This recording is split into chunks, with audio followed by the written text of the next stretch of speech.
G'day everyone, RJ here with another episode of RJ's This Is Not Legal Advice, or TINLA for short, and nor is it.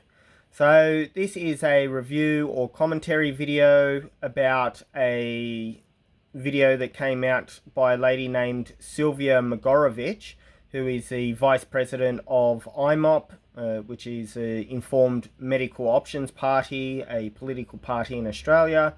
And this video has been going around to do with the federal election, and the video is entitled Question: Is the upcoming Australian federal election constitutional? And I will go through it. So it also does have some legislation links and Commonwealth of Australia Democratic Cooperative, etc., which is CADCO, and we will commence with the video now. Hello, my name is Silvia Mogorovich. I am the federal candidate for an Informed Medical Options Party for Leichhardt in Queensland, and I'm also the Vice President of the National Committee. And it was in this role that for the past 2 or 3 months I've been leading a project to put together a comprehensive guide to the Australian federal election. Because like many of Australians, I only had a very vague idea how it all worked prior to getting involved in politics. So I thought this will be useful. People are asking questions, and let's get together the correct information sourced from the Australian Parliament House website, from the Parliamentary Education Office, from the AEC, the Australian Electoral Commission website, and all official documents, including the Constitution. So that's fair enough so far. You know, it would be helpful if people are more educated in how the electoral system works, and, you know, could make therefore better decisions with fully informed consent. And that shows a fundamental misunderstanding by Sylvia, who is, as she said, the Vice President of the National Committee of IMOP and the IMOP party itself. So there are a lot of cases where there'll be a political party, they may have some good candidates in there, but the leadership of the party Ultracrepiadarian. That means they don't know what they're talking about. And this is one such case, obviously, for this particular narrow issue. So Sylvia is arguing here that the Constitution says you have to be 21 years or older to be able to vote, be a candidate, etc. But they are fundamentally misunderstanding the term "until the Parliament otherwise provides." So what that means is that the Parliament can make legislation that alters the effects of such sections. An example of that here is the voting age and the age that one can be a sitting member of Parliament. I'll also point out that using IMOP and Sylvia's reasoning and the exact same section, which is section 34, but you also have section 16 of the Constitution that says the qualifications for members of the Senate shall be the same as the qualifications for the House of Representatives. But their same argument leads to the conclusion that they believe that only men can be in Parliament and only men can vote. The reason for that is the use of the word he. So he must be of the full age of 21 years. He must be a subject of the Queen. Nothing about she, so therefore why is Sylvia, Allona Lahn, etc. running in Parliament if they believe that the elections are invalid because of the age of candidates and people who can vote, aka electors or voters? Then why are they running in the election? They're not male, they're not following what they believe to be the Constitution. But of course that's a nonsense, and it comes down again to until the Parliament otherwise provides. So the section 34 says relevantly, until the Parliament otherwise provides, the qualifications of a member of the House of Representatives shall be as follows. 1. He must be of the full age of 21 years and must be an elector entitled to vote at the election of members of the House of Representatives or a person qualified to become such elector, and must have been for 3 years at the least a resident within the limits of the Commonwealth as existing at the time when he is chosen. 2. He must be a subject of the Queen, either natural born or for at least 5 years naturalised under a law of the United Kingdom, or of a colony which has become or becomes a state, or of the Commonwealth, or of a state. So as I was doing this research, and the guide is now finished, and we are presenting it at various locations around Australia, as well as we'll be putting together a video of it with a voiceover. However, I think the presentations are more useful to more people because people can ask questions, and we need to ask more questions. So as I was putting it together, a few questions arose for myself. And one of them was, the Australian Electoral Commission advises that the voting age and the age to become a candidate is 18 and over. However, when you read the original Australian Constitution, it says that the voting age and to become a candidate, you have to be of 21 years of age. Now, a lot of people would know, and if you don't know, the only way that our Constitution can be changed is through a referendum, which is a vote by the people. A few years ago, we had a plebiscite, if that's how you say it, plebiscite, for same-sex marriage. This was not a referendum. What a plebiscite is it is almost like a survey of Australians so that the parliamentarians can see whether people are for or against it. So when I went to research whether a referendum had been done to change the voting age from the constitutional age of 21 years to the current age of 18 years, I was unable to find this referendum. Sylvia and the IMOP committee have also fundamentally understood why the voting age was lowered to 18. So some people who are, older than the age of 10, probably, or if they've gone to an Anzac Day parade, even if they're older than the age of 7 or 6 or 5, would appreciate this thing called the Vietnam War, which technically wasn't a war at all. It was an Indochina conflict, but same difference. But in Australia, we had people that were conscripted from the age of 18 years old, and they would have birthday raffles or lottos, and they'd pull out, a date and be like, 4th of February. So anyone born on the 4th of February would have to go to the relevant, army barracks or whatever, and go try and enroll in the army. And it was compulsory to do so. It's also called conscription. And then, the army would filter out some people. There were some exemptions, such as people at university, people that were recently married, may have been another one. And you get the idea. You may have young children, etc., to not have to go over to Vietnam and go fight there. But you get the idea. I'll do a video maybe one day in a distant future on conscription. And basically you had these 18-year-olds forced by the government to go off and potentially die as well as kill for Australia, and they weren't allowed to vote. So that was completely ridiculous. And, obviously people that are forced to do something should be able to have a say in it. So that's why we have that 18-year-olds can vote. And, that's fair. And females can vote using that same section too, because Parliament otherwise provided, even though females could vote from the beginning of Australia being a Commonwealth.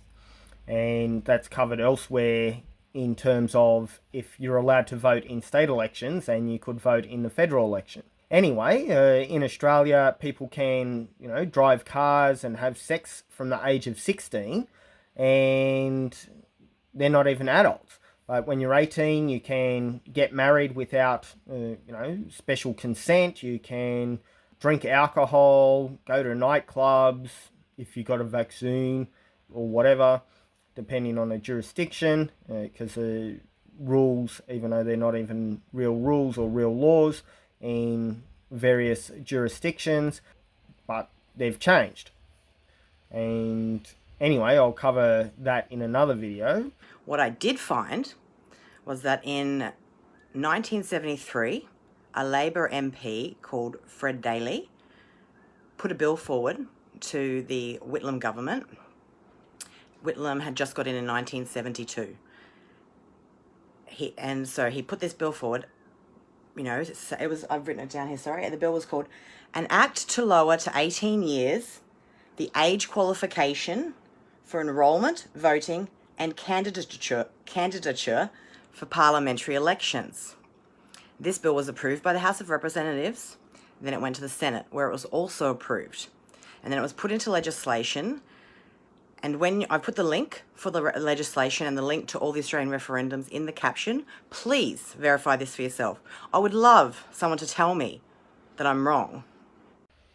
Also, Sylvia left off that the bill was then assented to with royal assent via the Governor-General, and she also, just to be pedantic or whatever, says referendums when the proper plural is referenda. That we are wrong, because I put this past the committee, the people who are helping. The presentation was actually vetted by a lawyer as well as a constitutional expert. So your committee is wrong, you're wrong, your party is wrong. If you did in fact receive confirmation of what you said as being correct from a lawyer, then I'd be getting my money back for negligence. And also a constitutional expert. There's a lot of people who claim to be constitutional experts that are crackpots that don't know what they're talking about, or they may have a slither or grain or little gem of truth mixed in with a lot of garbage that is completely false. My qualifications, just to compare, I do have a Juris Doctorate, and I am not a lawyer though. We have pored over it, lived it and breathed it to bring the Australian public the true factual information. Well, it is not true factual information, it's incorrect pseudo-law. But moving on. So this is just one aspect. There were many that made me very enraged. This is one particular thing that should have a very clear answer, and it seems to be that there is not a clear answer. There is a clear answer. Yourself, your committee, and the IMOP party are wrong.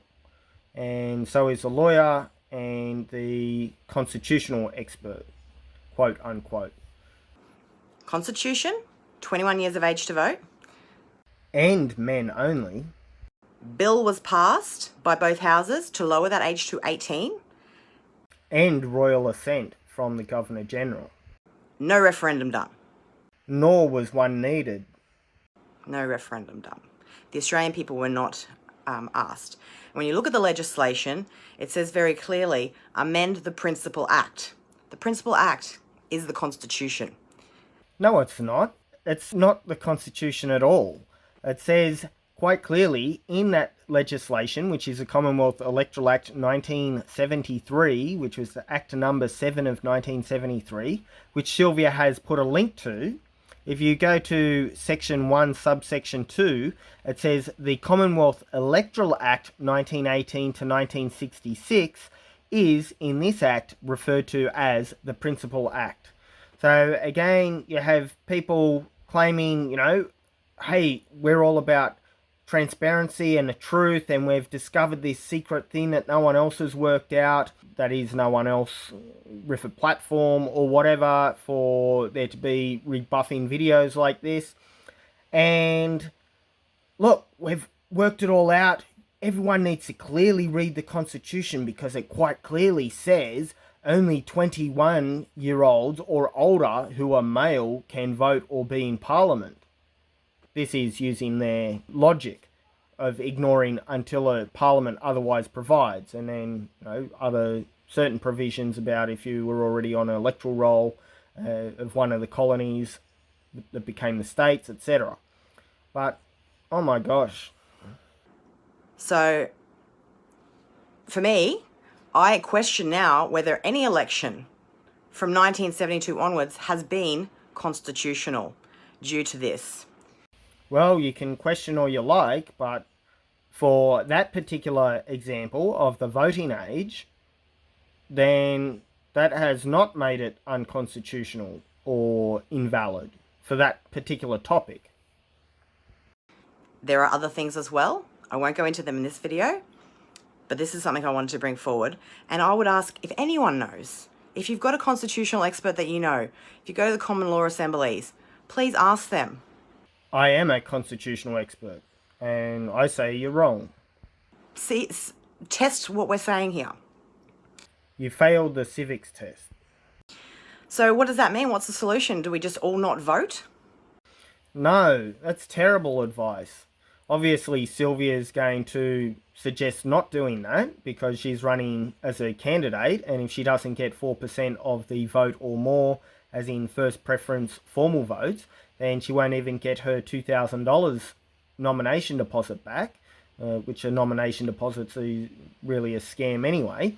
But basically, there have been for many years these things going around, such as the My Will movement or I do not consent movement, or people saying I don't consent to be governed, therefore the law doesn't apply to me, which is just stupid. And with the My Will letters and My Will voting method, that is a big scam, despite being written by a member of Parliament. And some of you may have seen videos from Grant McDougall and then Karen Brewer, who made it even more popular, where they claim that you put a line through every candidate's name with this, and it has to be a single line. It can't be dotted or dashed or anything like that. And then you write, no suitable candidate to fill my will, or words to that effect. That is complete nonsense. I will do a separate video about that.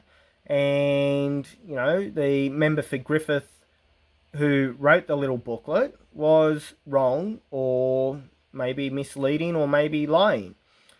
Anyway, please don't do that. Everyone should be able to vote who obviously is an adult, an Australian citizen, or a eligible British subject. But, that's beside the point. We just had Anzac Day yesterday, where we celebrate the soldiers that fought, and unfortunately many of them died and didn't come back, but they fought for us all. And that includes so that we can have our constitutional monarchy with representative government, that some people incorrectly call democracy, which is a different thing. So please don't throw away your vote. Please vote. There is a movement suggesting just that. And what I'd like to say to the people who are considering not voting in this upcoming election, the theory is that if more than 50% of people do an informal vote, meaning that they strike through all the candidates on the ballot paper, they draw a doodle on it, they make it informal by, saying, no, hate the government, whatever.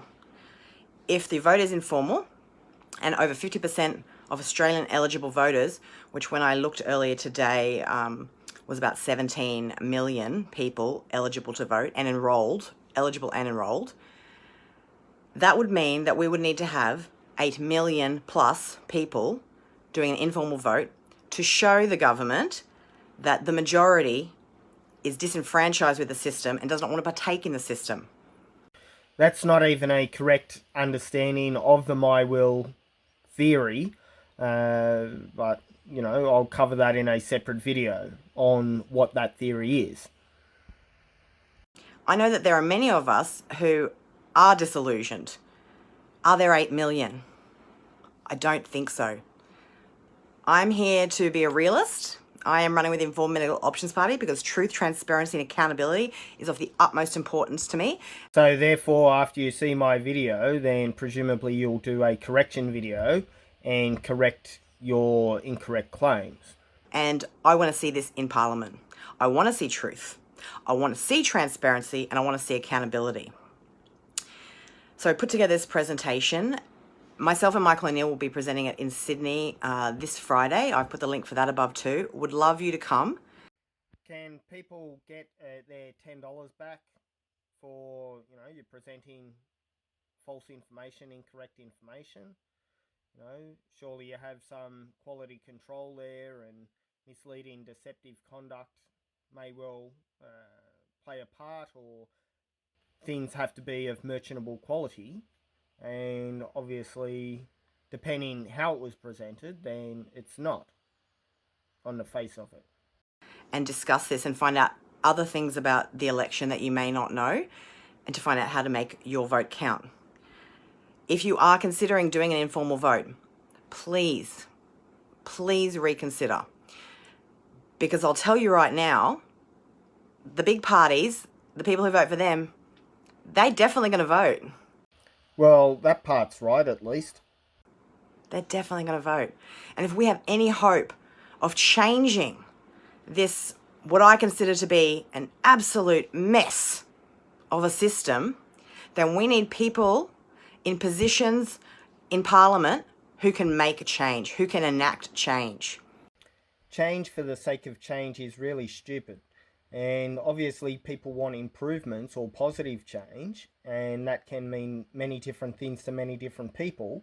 But obviously people who call for change shouldn't be surprised if they call for any change to get negative change.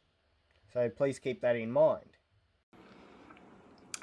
IMOP and Great Australia Party and Australian Federation Party have formed a cooperative, which you may or may not know about, called CADCO, which stands for the Commonwealth of Australia, the Commonwealth of Australia Democratic Cooperative. As I suggested, even when I was endorsed by the Great Australia Party for the 2019 federal election for the Queensland Senate, that, the smaller parties should join, should merge, get the best candidates, the best leadership of each of the various parties, as well as independents that would join it. And, you might even have members of Parliament that were interested in joining it too then. But have the greatest minds come up with the greatest ideas possible using as accurate information and truthful information and correct information as possible. But, who's going to listen to me? Maybe they should have. These little cooperatives are not a great thing. They aren't effective. It's like there was one many years ago called COIN. I think it might have been Coalition of Independence Network or something like that. But you also have, of course, with merging, the benefit of added resources. So imagine Clive Palmer's resources in terms of financial resources, as well as, personnel, organisational ability, etc., with some of the smaller parties that supposedly have similar mindsets for a lot of the topics. You have all these little one policy, two policy parties, but if those policies match with a more substantial party, then why not merge? Our one principle to join this CADCO is that the parties involved have to be committed to bringing Australia back under the Constitution. Because what other option do we have? If like 25%, let's be really optimistic. Let's say 25% of people cross out their ballot paper and, give a vote of no confidence. What's that going to do? It sends a message, but who's listening? I promise you, it's not the people in power right now. It's not the Labor Party. It's not the Liberal Party. I doubt it's even the Greens. The people who that affects is the minor parties, the people who've got parties with regular people, like me, like your neighbour, like the person down the street. This is an election where regular people are standing up and saying, I've had enough and I want to make a change. So I just ask you to consider that. And yeah, if anyone is out there who can tell me why the voting age is now above 18 when the Constitution says 21 and there was never a referendum, I'll put my email up there as well. I would love to hear from you. Cheers. I'll tag you in this video or post this video under your original post, and may well separately email it if it's not brought to your attention otherwise. At the Informed Medical Options Party, we are committed to bringing change to government. Change rather than improvement. The only way we can do that is to get into government. But IMOP only has something like 18 lower house candidates. So you won't be forming government at least. And that's assuming that any of those candidates even get elected. Sure, you got the Senate candidates as well. But, you say you're a realist, and we'll find out in reality if anyone even gets more than 4% of the vote. Maybe you do, maybe you don't. We'll find out in time. And we've got an opportunity at this election. Australia has an opportunity at this election to force change. Forcing change sounds like that's without consent. And again, change or improvements. Which one do you want? If neither major party has a majority, then that's going to lead to some massive discussions. That is going to be a big uproar. And we are the only people who can make this happen. So before you cast an informal vote, please check out our Make Your Vote Count presentation, the election guide. It covers everything from what the House of Reps does, what the Senate does, how preferences work in both houses, the timing of the election. And just one last little thing before I log off here. The timing of the election. The Senate has to have their election day on May 21st or before. And Scott Morrison is the only one who can call that. The House of Representatives is not due to have an election until September. I think off the top of my head it's September 3rd. However, it's very unusual and very unlikely that the Prime Minister will opt to separate these elections. So those dates are incorrect, but let's assume that it was the truth and accurate. Then really, would someone want to have another election 4 months later when, as an example, the 2019 election, which was for the House of Representatives and half Senate election, cost taxpayers $372,473,022. And, basically do that times two. So with inflation probably costing $1 billion for two separate elections rather than one whole one. There's arguments for or against that, but the fact remains that Sylvia and IMOP are incorrect. The 2019 federal election was the 18th of May, and terms are 3 years from, the first date of sitting. Looking up a sitting calendar 2019 on the Australian Parliament House website isn't very helpful, because it says general election held 18 May 2019, but then they have the 46th Parliament, which was the Parliament that, got elected, as having their first session on the 13th to 16th of May. So that obviously is incorrect. But anyway, so going to section 28 of the Constitution, duration of the House of Representatives. Every House of Representatives shall continue for 3 years from the first meeting of the House, and no longer, but may be sooner dissolved by the Governor-General. So obviously 18th I should say, to the 21st of May is just over 3 years, but it goes from the first sitting of Parliament. And, you have elections being counted for a couple of days anyway. So, as the media said, and also has to be on a Saturday under the Commonwealth Electoral Act. So therefore that limits when the last day could be. But 3 years from May 2019, add 3 years, is not September 2022. That's what I thought until on the radio this morning, I turned it on and heard Scott Morrison saying, oh, something, this is paraphrasing, he said something like, lots of people are making a guess about when the election's going to be and they're all wrong. I said that we would do a full term. So based on the incorrect last date of election being said to be the 21st of May, which in fact it really wasn't, but I'll do a different video about that possibly, because, you know, otherwise this video will be 50 minutes long. Then basically, you know, it could be said that Scott Morrison was sort of accurate with it being a full term. So I did check again and found that the previous Parliament started officially on the 2nd of July 2019, and that follows the 18th of May 2019 election. And then you got to think, because we have split senates, i.e. every 6 years is how long a senator's in for until they're re-elected, presuming that there's no earlier election or double dissolution election or whatever. But the elections are held every 3 years. So therefore, that's what's meant by the split Senate. So you have senators class A, senators class B.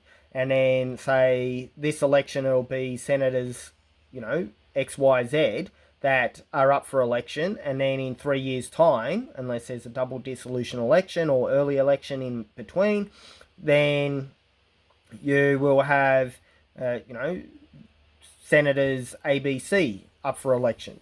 But anyway, I did also check the 2016 election, just in case that is why it was purported to be the, you know, the last date being the 21st of May, and again, that turned out not to be accurate. The election in 2016 was the 2nd of July, which was, surprisingly enough, 3 years to the day when the 46th Parliament, i.e. the Parliament for the next election, was actually first sitting. Technically, Scott Morrison is a member of the House of Representatives. So technically, to do a full term, that would be until September. No, it wouldn't. So I wonder what he will do. He's running out of time. The latest the election can be called is April the 18th. That's 33 days between calling the election and the polling date. So the next couple of weeks are going to be very interesting.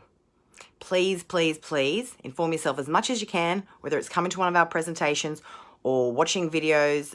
There've been some amazing non-biased videos on YouTube, such as my videos, and then also you must take into consideration the credibility or the accuracy of the claims made as well. So I, you know, aspire for the truth and for being as accurate as possible. I do corrections should I be incorrect, but, you know, obviously I do my research for videos that I can do research for, i.e., you know, if I'm live streaming I might say something incorrect and then I can correct that later if it is a material thing, but obviously for pre-prepared videos that, you know, that's generally been well researched. And I'd just like to add that the presentation we've put together is not like a vote for IMOP thing, although I really think it's the best party to vote for, the only party I will ever joined.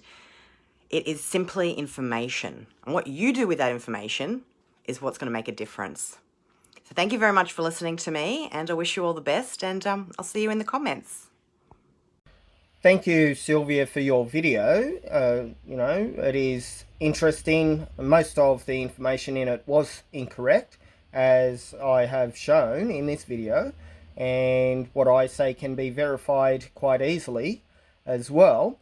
But the other thing I should mention is that in the 2019 election, or for the 2019 election, IMOP was trying to recruit me and I turned them down. So then what I allege is the attack dogs of IMOP, including Michael Sims and Anna Stancombe, who does falsely claim that she had no association with IMOP or the AVN or anything like that, including claiming that in court, which is false. But the point is that, I'm disclosing that. I was also heavily defamed and prevented from running in elections, and that's why I'm not in this current election.